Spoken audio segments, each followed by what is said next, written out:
こんにちは、作曲家ギタリストの黒沢大輔です。今回の動画はシンセサイザー V といういわゆる合成音声のソフトをレビューしていきたいと思います。まずはこちらのデモ音源を作りましたので、ちょっと聞いてみてください。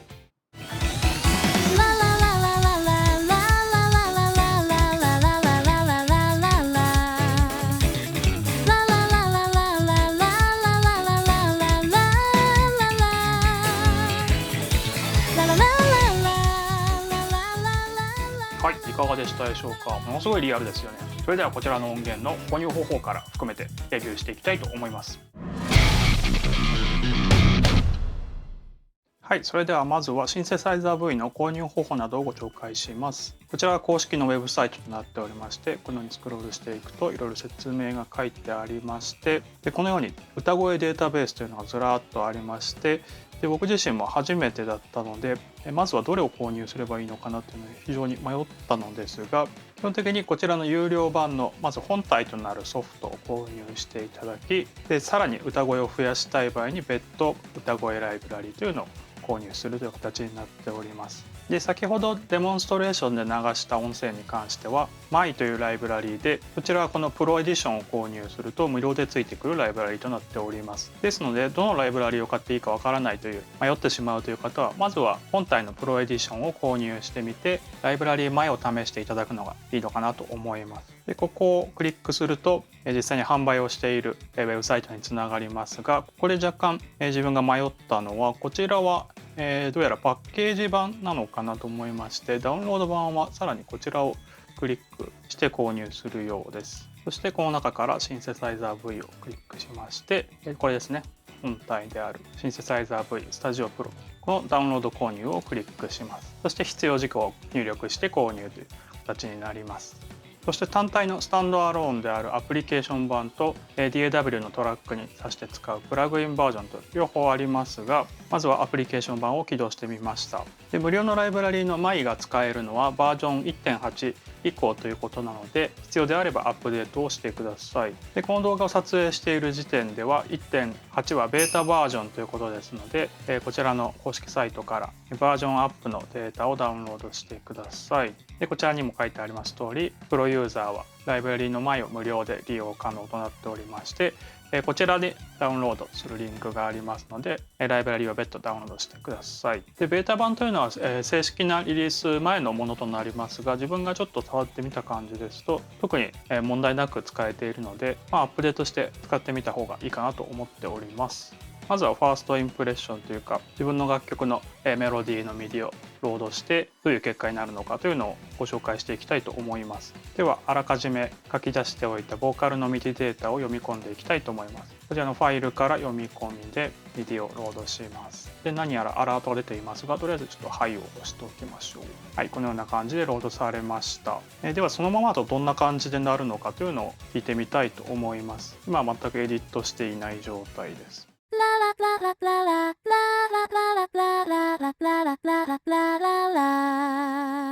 はい、という感じで、ただロードしただけでも、なかなかいい感じにビブラートなどもついて鳴ってくれるんじゃないかなと思います。で、どうやらいろいろ触ってみた結果、このそれぞれのノートがこのように切れてないで、次のノートまでこうしっかり伸びている方が、こうぶつ切りにならずにいい感じになるというのを知りましたので、このように伸ばしてみたいと思います。ですので、ミディを書き出すときにあらかじめ DAW 側でここら辺をしっかり次のノートまで伸びているように処理しておく方が、こちらのシンセサイザー V でこのようにポチポチ編集するよりか楽なのかなと思いました。それではノートをつなげたやつを聞いてみましょう。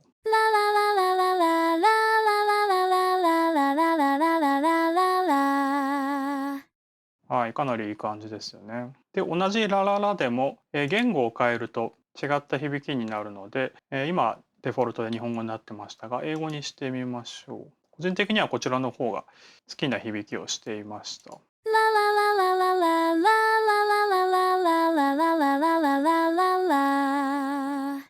ひらがなのラというよかは鼻歌のラララにより近い発音になってるのかなと思います。そしてボーカロイドのように、テンション、ブレス、ジェンター、トーンシフトなどいろんなパラメーターがあるのですが、個人的にはテンションマックスで他はデフォルトの状態というのが一番実用的かなと思いました。テンションマックスの状態を聞いてみましょう。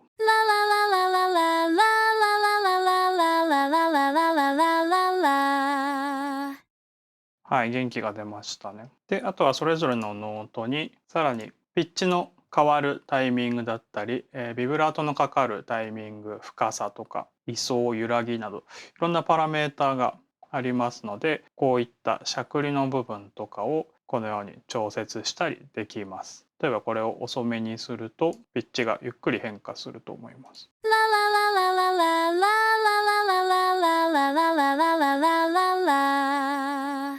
例えばこのビブラートなんかも、深さをもっと深くする、周波数をもっと速くする、で開始タイミングをちょっと遅めにするといった具合で調節が可能です。でこのパラメータを変えるごとにこうロードが入って音を調整してくれるので、細かいエディットを連続的にやってると反映されるまでにちょっとラグを感じるかもしれません。でやっぱりすごいなと思ったのはこのブレスの部分ですね。今何も入れてなくてもこのノートが切れるタイミングとかがリアルなブレスが入るのでちょっと聞いてみてください。この辺りですね。ものすごいリアルですよね。もちろん任意にもブレスを入れることができます。このようにノートをまず置きまして、歌詞の部分に英語で BR と入れると、これがブレスになります。聞いてみましょう。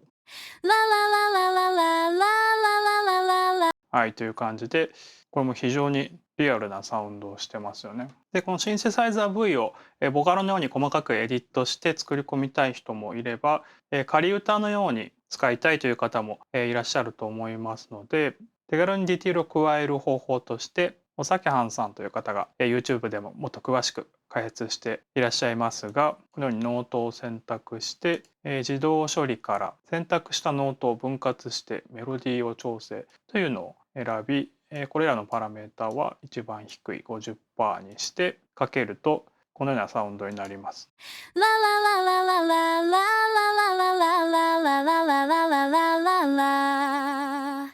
はい、このような感じで、次のノートに行くときにより人間っぽいニュアンスが加わったと思います。でもちろんここはこんなに上げたくないなみたいなところがあると思いますので、こういうところは手動で修正してというようにすると、お手軽にそれっぽいニュアンスを加えることができました。でまだ1日2日ですが、ちょっと使ってみて思ったのは、英語のラララもいいんですが、適当な英単語を入れるとよりそれっぽいニュアンスが加わるので、それをちょっと聞いてみてください。Watching beside on me, way on some time more for me, writing you a one take man。はい、文章としてはデタラメですが、このように発音、子音だったり母音だったり、リズム感だったりを重視して適当に英単語を入れていくと、より人間っぽいニュアンスが加わるので、仮歌とかには非常に適しているのかなと思いました。で、ここからは個人的な要望というか、もしかしたら自分の環境だけなのかもしれないのですが、ここが改善されるといいなと思った点をお話ししたいと思います。一つはこういったパラメータの数値を一般的な DAW ソフトとかプラグインですと、コマンドだったりオプション、コントロールとかを何かしら押しながらクリックするとデフォルトの0とかに戻るはずなのですが、あるいはダブルクリックだったりで戻るはずなのですが、このソフトにおいてはどうやら戻らないっぽいので、0に戻したいときはこのように手動で戻すか0と入力するしかないのかなと思いました。で、あとはショートカットがいろいろ設定可能なのですが、この歯車マークを押して下に行くと、まずは水平移動、シフトとマウスホイールとかですね。で変えられるんですが、例えば水平ズームをこの3種類の中からしか選べない、あるいはこのリバースを押すと逆に方向にっていうこの組み合わせしか選べないっぽいので、個人的には点キーだったりとか矢印キーとかにアサインしたかったなというところですね。でちなみに水平ズームでここでコントロールマウスホイールをアサインされてますが、自分の場合ですと Mac のシステムの方の機能でこのようにズームする機能にしちゃっているので、これがちょっと共存できない状態になっちゃっています。でその他のショートカットはこのように下にダーッとたくさんあって、これらは自由なキーコマンドを入れられるっぽいのですが、ここ難点としては、長い文章は点々点で見えなくなっちゃってるので、例えばこれのように現在のグループを UST 点々点と切れちゃってて、スクロールしたりとか、この文章がどれなのかっていうのがちょっと分かりづらい状態ですね。あとこのウィンドウのこの四角の中でスクロールしなきゃいけないのでちょっと小さすぎるというのと、例えば、自動処理の簡易ピッチモード有効化っていうのを何かしらのキー入れたい時にこうやってスクロールして探すしか方法がないんですね。この中から文字入れて検索みたいのがちょっとできないので、ちょっと、せっかく全てのメニューがこの中に入っているっぽいので、そのあたりのカスタマイズがしやすくなるとより使いやすくなるのかなと思いました。で、あとはプラグインバージョンの方なのですが、このように MIDI トラックに普通の音源のようにシンセサイザー V をインサートして使うのですが、この場合にこれも自分の環境のせいなのかバージョンアップで変わるのかは分かんないのですが、ウィンドウがこれ以上これ以下もサイズが変えられないようですので、